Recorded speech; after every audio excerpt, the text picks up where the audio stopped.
So there's a crash in front of you, and you grab the brakes. Are you too nervous to be a crit racer, Pete? No. And it's your first race, right? Like, think of any time you do anything for the first time, you're not the best at it. Yeah. Right? No matter what it is. So it's always just about learning from this experience. Mm-hmm. And he asks, will experience help me out? Absolutely. 100%. Yeah. Like, how many crits have you raced, Chad? Hundreds. Hundreds, probably. Yeah. And I do remember early on in my crit racing career, one of our local racers, Bubba, he'd been doing it for a long time. And seeing him line up, and I just watched him, and he was so cool, so composed. We roll off the line. He's conversational. I mean, he's done it so many times that he is just as relaxed as if it were a Sunday group ride. And I'm over there already white-knuckling the bars. I'm nervous as can be. All I can see is myself going down. I'm watching wheels. I'm twitchy. I'm probably eager to grab the brakes too. But it didn't last. I mean, later on that season, I was a whole different rider in terms of maintaining a relaxed state. And Bubba's a multi-time national champ. Yeah, like, just shows you, right? But the difference was he had a ton of experience, and I had virtually none. But over time, I'm that guy now. I can be that relaxed at the start of a race. Yeah. Yeah, and I one of the things is kind of going in with the mentality of white knuckled, and you're going to crash because it's a dangerous crit. Man, you're just setting yourself up for failure. Yeah. But yeah, one of the things that the decision that he made of grabbing his brakes so quickly, it's what everybody thinks they should do. It's just a natural reaction. It's just a natural reaction. Yeah. So it's not that you can really fight that, but you can train yourself to. I think it's much better to avoid a crash than to grab brakes and crash into it. Yeah. So always, and a lot of the bigger races, you'll see people steer around crashes rather than run right into the back of it. The people who run right into the crash are usually the ones not paying attention or on their limit. And it sounds like I don't think you were near the front of the race. You were doing all the right things. So now it's just about steering around crashes and kind of knowing a crash is going to happen a quarter a second or a half a second beforehand. Can be all the difference. If the crash catches you by surprise, you're going to have a much tougher time getting around it. Yeah. And typically, you brought this up the other day, that you have like a clean exit usually. It might be a curb, and that's not a great thing, but typically there's grass on the other side of it if it's like a warehouse crit or a neighborhood crit or something. So often enough, it's better to avoid the crash and just take what's in your path. Unless, of course, you watch the Salt Lake City Criterium that we watched the other day. And just the opposite of that. A guy went over a barrier. He must have flown 10 feet before he landed. His bike went the other direction. His bike went 10 feet higher than he did. So it's in that case, I don't know, maybe crashed into the back of the field. But yeah, it's a pretty selfish move considering you're going to injure more riders. I feel like you don't get to make that decision. And it just happens usually in the middle of the race. Sure. Pete, that's a great point. Like all the crashes that happen in front of me, if you can either see them, like you know people are getting locked up, or it's far enough ahead that you do have that half a second to kind of react. I've seen video races where like the field slows down so much and then one person grabs the front brake too much that he just endos over the front. There's no one touches them and there's no crash. Yeah. I think it's kind of just what you guys were saying. It's the nervousness, and I used to be a lot more nervous. I'm still nervous for every race when I get to the line, but as we get rolling, I don't feel nervous anymore. It goes away. Yeah, and I do think when faced with a crash, when you have that half a second to process what's going on, whatever fraction of a second it is, it's enough time to actually make a decision. It's not a conscious one, but I think too many racers abandon hope too quickly. They just assume I'm going down, and they brace for impact. They grab those brakes. They just kind of let the situation unfold under no control of their own, whereas they have enough time to affect a bit of change. I mean, you can tuck that shoulder, you can turn that wheel, you can maybe not grab the brakes as hard as you want to, but too many riders think there's no way to save this, and they just instantly give up, when a lot of the times it's savable, or at least you can kind of downgrade the severity of it.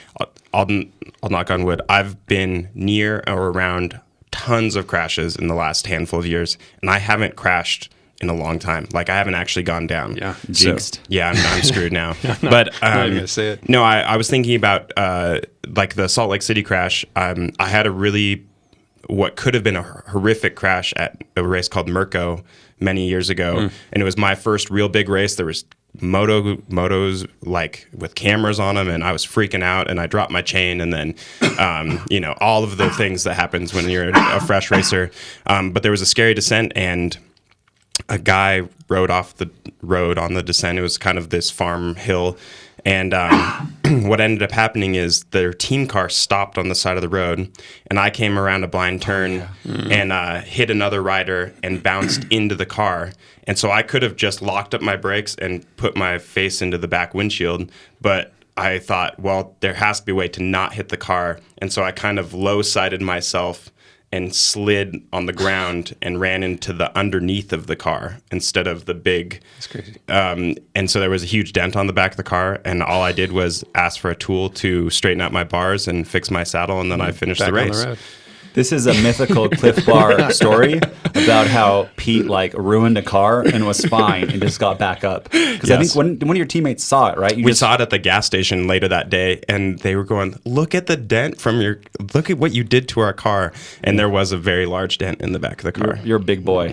For people who are on the who are just listening, can't see you, how much do you weigh and what's your height? I weigh 200 pounds and I'm about 6'1", and I'm wider. Right, yeah, like I'm a wider than a normal cyclist. Yep, you look like you should play football, not be a cyclist. Probably, yeah. Yeah. Another thing you can do, and this is what I do. You watch our videos on YouTube.com/TrainerRoad.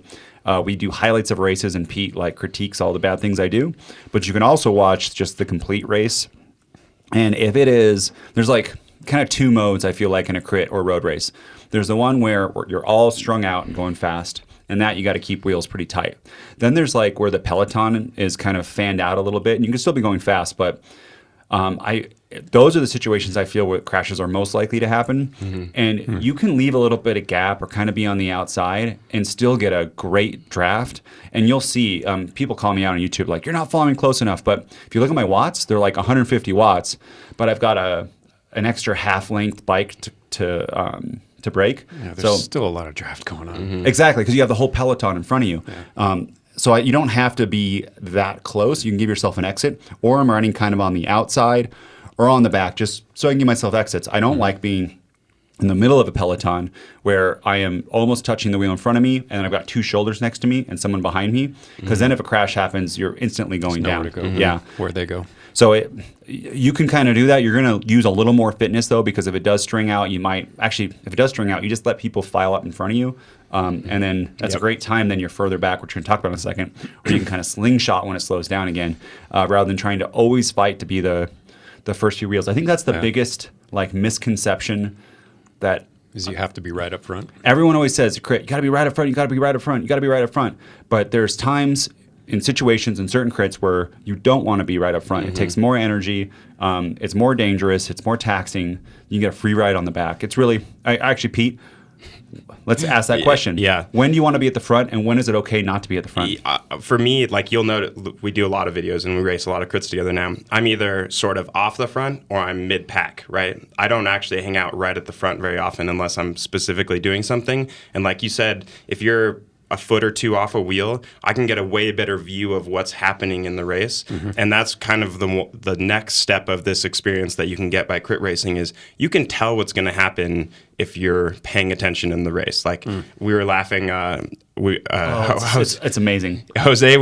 We raced on Tuesday, and a local sprinter, a move was up the road, and Jose wants to win, right? Obviously. And so I'm behind Jose, and he reaches down and tightens his shoes, both of them, like click, click, and then front one, click, click, and then does the other shoe. I'm like, well, he's going to bridge, you can just watch it unfold then he gets in his drops and then 10 seconds later we get to the straight and then he lights up a sprint and you're like, of course you were going to do that, how could you not see that was going to happen? So things like that happen all the time and people start looking around and, it's just people forecast what they're going to do all the time.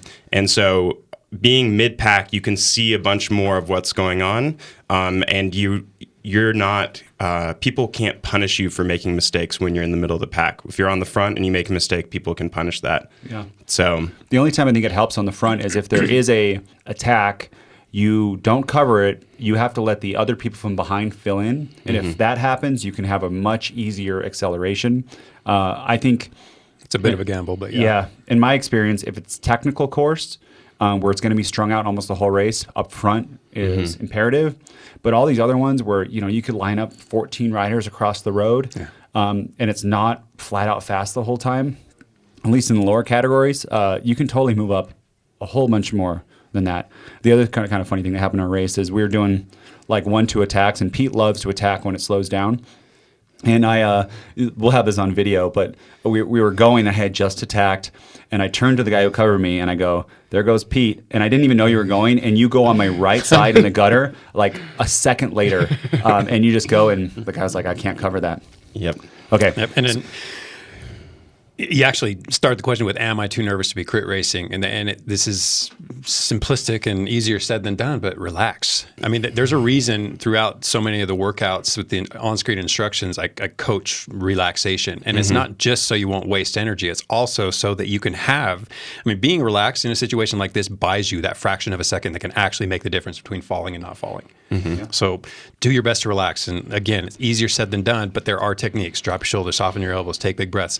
Whatever works for you, if you can get just that little extra bit of relaxation, you will be a better, calmer rider. That was his next question. Was it tricks or exercises to be calmer? So you just said them. So you say it in the workouts for TrainerRoad? A lot, because your posture carries. I mean, if your shoulders are around your ears and your arms are locked out and you've got a death grip on the bars, as soon as anything happened that just unnerves you even slightly, you're probably going to grab those brakes, and probably harder than is necessary. So if you start from a relaxed place, it's less likely. I mean, maybe the reactions are slightly slower. It doesn't matter. You don't react as violently. Yeah. So actually, I always talk about dropping the shoulders. It really starts in the face. Right, your expression. for sure. If you're already wearing your pain, get rid of it. Relax your face. It carries down through the neck, and anything that's on your face is probably going to affect your entire posture all the way down your frame. Yeah, go ahead. Yeah, you can tell when I'm struggling in a race, my shoulders will be very close to my ears because Nose in I'm the doing saddle. as much as I possibly can, and I always try to, wind myself back from that. It makes a huge difference in how you feel while you're racing and doing if you get caught in a situation. And just look at the guys who handle these situations best. They have the most relaxed postures. They're draped on their bikes. They look like they're one with the bike. They're just out for a ride. They're not gutting themselves trying to hang on to something. And even when you are gutting yourself trying to hang on to something, you don't have to look that way. Besides Froome. Some people He's the exception. Yeah. I mean, their posture is what it is. But even someone like him could probably benefit from learning how to retract those shoulder blades. In the CompuTrainer classes that we used to go to, we talked about earlier, used to always say, no earmuffs, guys, no earmuffs. Because people try to wear their shoulders as earmuffs. Yeah. And you would yell at us. Yeah. And then every time you'd be like, oh. And it carries from there. And a lot of the times, I've said it before, any expression on the face, the only acceptable expression when you're suffering is a smile. If you're going to wear any expression at all, make it a smile, because you'd be surprised how that affects your mental state. But if you don't want an expression, just relax, go slack-jawed. Look at all the guys riding up, what they climbed today, Tourmalet, or not Tourmalet, but I can't remember the climbs. Big mountain. For today, big mountains. The best riders, I mean, they look like they're not doing anything. Yeah, nothing. This is actually, I notice I do this even in social situations. I mean, are you ever out there and you're like, whoa, I had just shrugged my shoulders do it in for the a little podcast. bit. I mean, as soon as I feel them coming, I was like, oh, dude, relax. Yeah, relax. The other thing, you could try this, and placebos work too, but if I tell you that L-theanine relaxes you, you should just take it, because it's like, a couple cents, a pill. So that could be something too to kind of get the anxiety out of there. So try that. And then actually talk to your doctor, then try that. Disclaimer. There we go. Last question is, do you think it would be best to have rim brakes for crit racing? I hear rim brakes tend to block the wheels less than disc brakes. So kind of he's asking, well, what if I just couldn't brake as hard? Wouldn't that be better? Chad and I had a pretty funny discussion about this when we read this question. We'll say I know a famous crit racer who used to loosen the brakes of his athletes he was coaching so that they would a full pull would be about 50% of your braking. Terrifying. And that's more back in the days of rim brakes, right? You can't really do that with disc brakes anymore. But the idea being you never need a full fistful of brakes in a crit race unless you're crashing. And so his philosophy was if you have more modulation in your brakes, you'll be able to scrub less speed. It's just like a race car. You want to brake the minimum you can to keep going faster the corner. So if you're braking just enough to make it through the corner, that's exactly as much as you need to brake. And so, Chad, you said you've done drills with this too. Yeah, well, my first collegiate coach did that very thing. He actually softened my brakes up. So, and it was absolutely unnerving, but it also showed me that I don't need to brake nearly as much as I'm braking. So it was an effective teaching method. A little scary, but it worked. I feel like for me, it would be the opposite, where I'd go to what I would normally go to, feel like there's no braking, and then panic and do as much as I possibly could. It would just mess me up. And then on a regular road ride, I would probably flip over the bars because I would be used to the half braking. Yeah. One of the tricks is use your brakes less in a crit. You don't need to brake as often as you think you do. A lot of the times, it's amazing watching even our local Tuesday night. It's impossible. You should not have to brake ever on that course. There's no reason to brake on that course. course. There's no reason. And you'll see guys touching the brakes in the straightaway. And so it's just instead of going around or standing up a little straighter, people hit brakes and it's burning watts. You put that into your bike to make you go that fast. So you're just scrubbing off. You're making yourself have to pedal harder sometimes. More work for you. Yeah. So practice a little less brakes than you think you need. And with disc brakes, that means braking less often rather than less every time. Is there ever a time to brake in a corner? Well, it can be.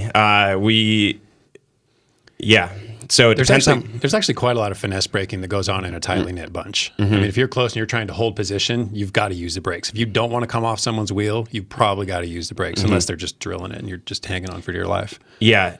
If you're in the middle of a corner, I think depends how much traction you have. The real problem with braking in the corner and why people crash is they overwhelm the traction of their tires. So if you already have used up, if taking the corner at 30 miles an hour uses up 90% of your traction, you can add 10% more in braking force and you will slow down. But if you do 15% more braking force, you will slide out. So think of how fast you're going through the corner and how much of your tires you're actually using. And you can brake in the middle of a corner and it's okay. But if you're going as fast as you possibly can, you cannot brake. And that's why people like on scary descents, when they grab brakes and they just straighten it out and fly off the edge, you probably would have been safer not braking and really just seeing if you hang on, which is a terrifying thing to do. Yeah. And I think I just talked about this recently, but a recent epiphany that I've had is that feeling of the road pushing back. Because before, when I would get that feeling, I would hit the brakes a little bit because I'm like, ooh, this is the limit. But I'm not even close to the limit. I'm probably 20% to the limit. And that's what it was actually riding with the Masters 123, which is a much faster field, where they all just rail it. And I think I took it's so bad. You can see a video on it. The first corner, I had raced with the 3.4s and the 3s, and they took that line at a very different, corner at a very different line, at a very different speed, and I had done it like, I don't know, 4 races before that. And then I do it with the Masters, and they go way faster and a lot tighter, and I messed up the first line. But after that, just being in the group and having that road pushed back at you, and I braked way less on tighter turns because of the feeling, like it's okay to have that feeling. And I know from personal experience that it can be really scary. But it's a tricky way to learn, because on the one hand, you've got someone in front of you and you're like, if they can do it, I can do it. But they are doing some things differently. So it's not just because they can make that line work for them, you can make that line work for them. If you do everything the way they do it, you can make that line work for you. But there is a learning process. So do recognize when there's a big gap between the people you're trying to hang on to and your abilities. And grow that, shrink that gap over time, but it's probably not going to happen in a single race. It's probably going to happen over the course of a season. One of the things, the limit of your tires usually makes noise. And so if you're hearing what sounds like Velcro ripping off or like singing. Yeah, singing is what we say, but it has a very specific sound. So if you hear your tires making that noise, you really are on the limit. You probably are at 95 or 100%. That's when you know. And I so rarely hear that noise that means I'm far away from pushing my traction limit all the time. And you're railing it. I feel like, Chad, a lot of racers, you're either limited by your skill and traction or your fear. And I feel like a lot of racers are limited by their fear much more than their traction. Absolutely. So and for me too, it's less of a technique thing. It's just that fear of feeling the pushback and taking the corner at 30 into an off camber. Ooh, that can be scary. And that all ties back to the experience. I mean, that fear just dissipates, the more you do it. Yeah. And the more you gradually push those boundaries. Don't try to do it all at once. I'm Nate. And I'm Pete. If you like this video, make sure you give it a thumbs up. If you didn't like it, give it a thumbs down. If you would have done something differently, tell us about it in the comments below. And if you want to see more of these videos, make sure you subscribe. If you want to become a faster cyclist and put out more power, make sure you check out TrainerRoad.com. Who has better hair? Probably you, really. No, I think your hair's pretty good. It's more memorable. It's longer. I think girls comment on your hair more than mine. It's more length. Yep.